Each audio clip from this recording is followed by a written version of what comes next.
You, what it do, fam? It's your boy D-Codes here with what will be the first in a 28-day series dedicated to just improving the quality of life, the feeling you have about living, hopefully giving you a new sense of optimism, just like I said, just improved perspective and outlook. If you know me, you know I'm all about being positive. I'm all about having an outlook that is, glasses half full. I'm all about what's next, how to build, how to maneuver, and how to get the best and the most out of life. Because at the end of the day, you want to be your best self. You know what I'm saying? You want to really be your best self. So listen, I am sitting on my couch. I ain't got nothing to hold this phone up. So I'm going to be like moving my hands back and forth until I get me one of these good old, what you call them things? Tripods for the phone. But in the meantime and in between time, I'm going to just hold it. So I want to start off, hopefully you guys can get with it. I want you guys to make sure you share if you like what I'm talking about. Ask questions if you have a question about what I'm talking about. Debate me if you don't like what I'm talking about, if you feel a different way. It's all good. I'm all for friendly and productive discussion.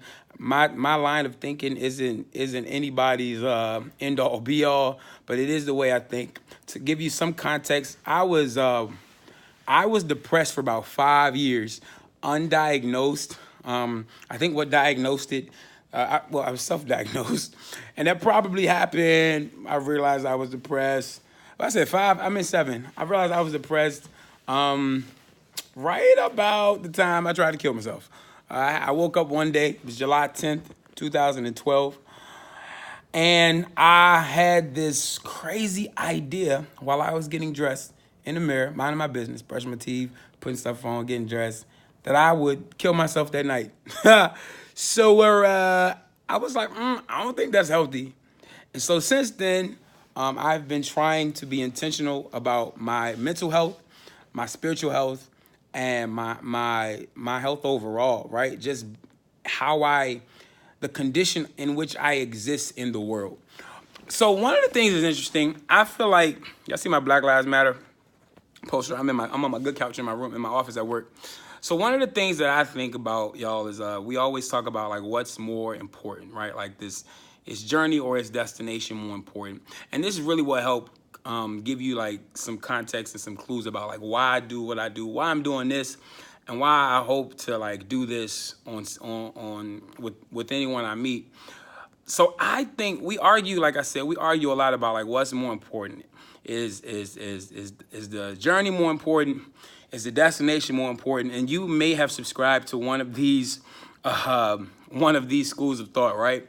But here's what I say. I think they are equally important. I think certainly journey is absolutely important and what the things you learn and the way you're developed. But I also think like learning and developing just to get somewhere and it's flat sucks. So destination too is as important. But one of the things we don't talk about is we don't talk about condition.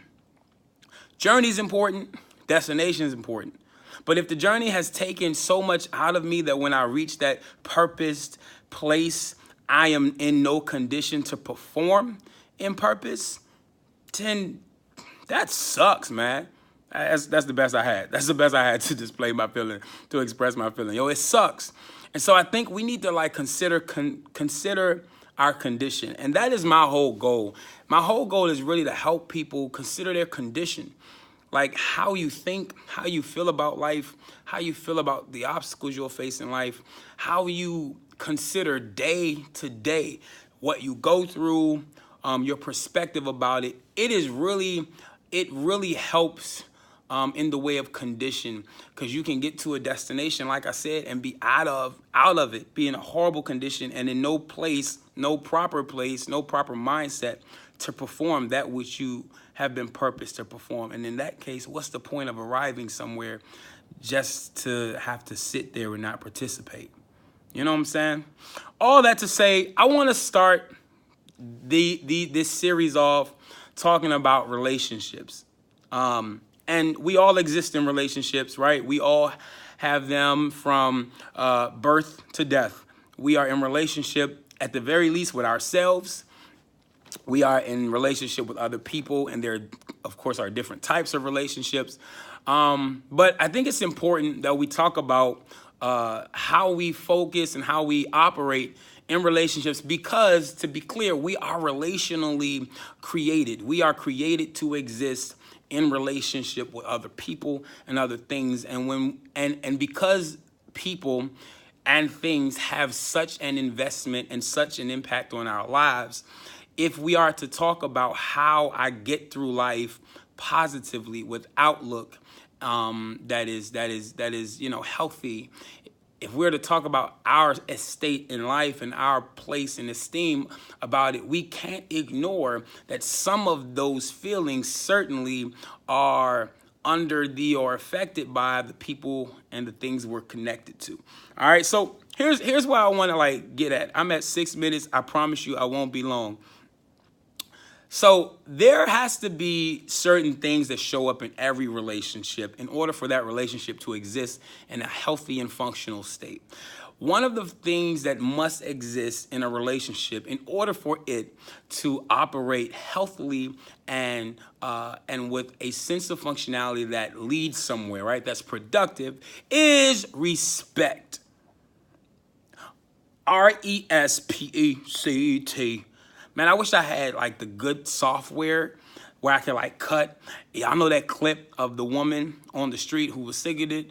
You know what I'm saying? I think she was a little touched, but that's fine. The Lord loves her anyway. But when she was singing it, I would have definitely dropped it right there. Hey, yo, if you want to help me with the editing of these things, if you could please just, send me a text or something, I really would appreciate it. I may even pay you. I'd pay you. Or give you love, in some, whatever. That's up.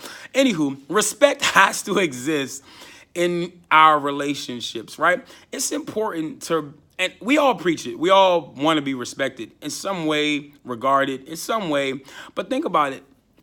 When you talk about respect, what you're really talking about is being able to be acknowledged, and through acknowledgement, being able to be honored, right?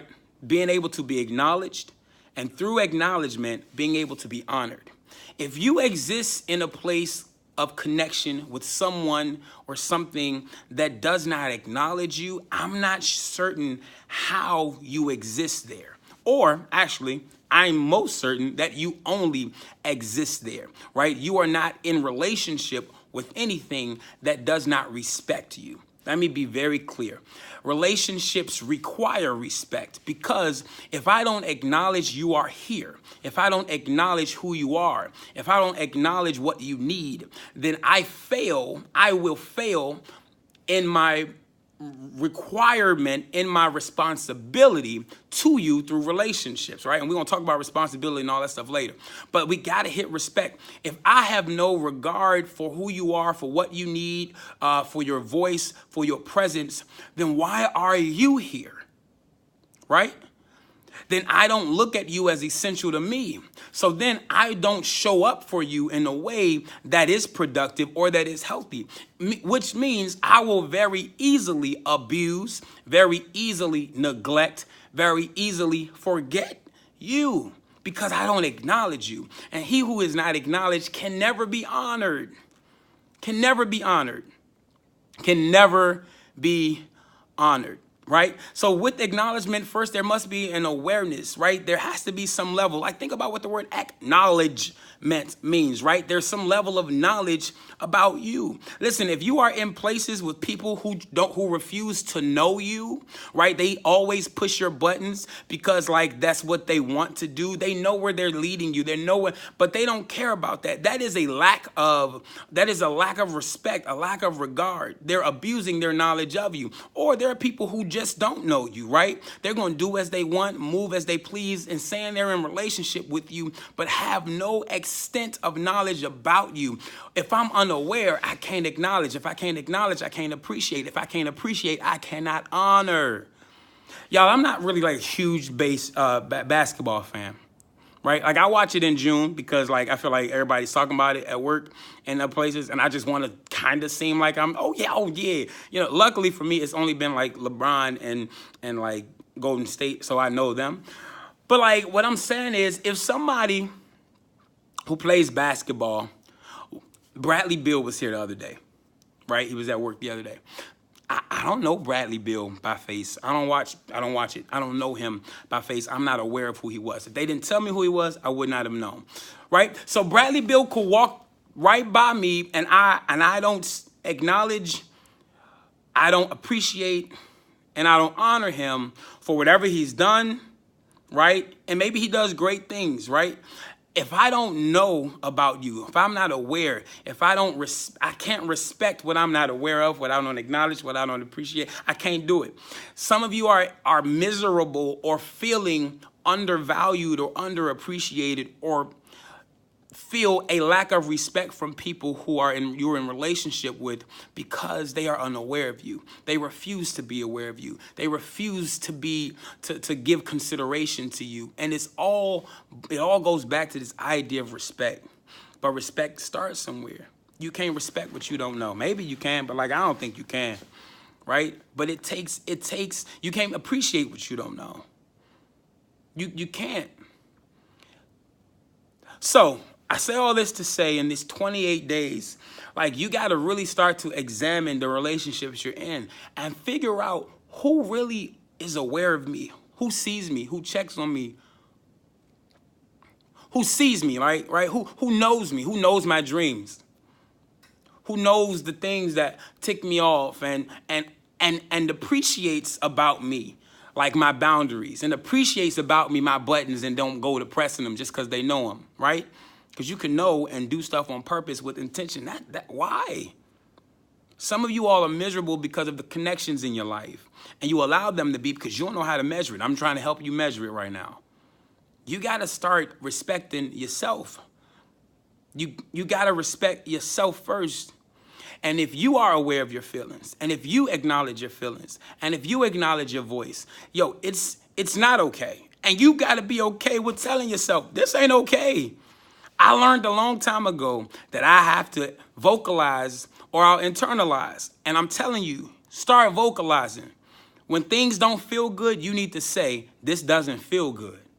When people hurt your feelings, it is not okay. And the more you say it's okay when it isn't, you are failing to respect yourself, because because though you're aware, you won't acknowledge it. You can't appreciate anything of yourself in the awareness, and you can't honor that awareness.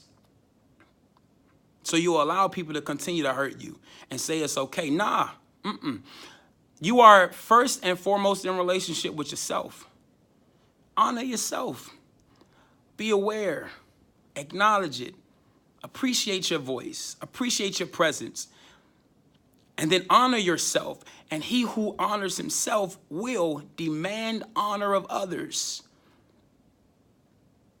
They won't allow themselves to be dishonored. They won't allow themselves to be underappreciated. They won't stay in situations where they aren't acknowledged. And all I'm saying is, in this 28 days, I want you better at the end. Heck, I want you better at the end of this video than you were when you started listening to it. So that's where we are today. Relationships, respect. Relationships, and they require respect. But it starts with you. That's my time. I'm wrapping up. I love y'all. I hope this helped. I hope this helps you grow in the next 4 weeks. All right. I'll see you tomorrow. Hit me if you want to help me with, all this good stuff. I love y'all. All right, fam.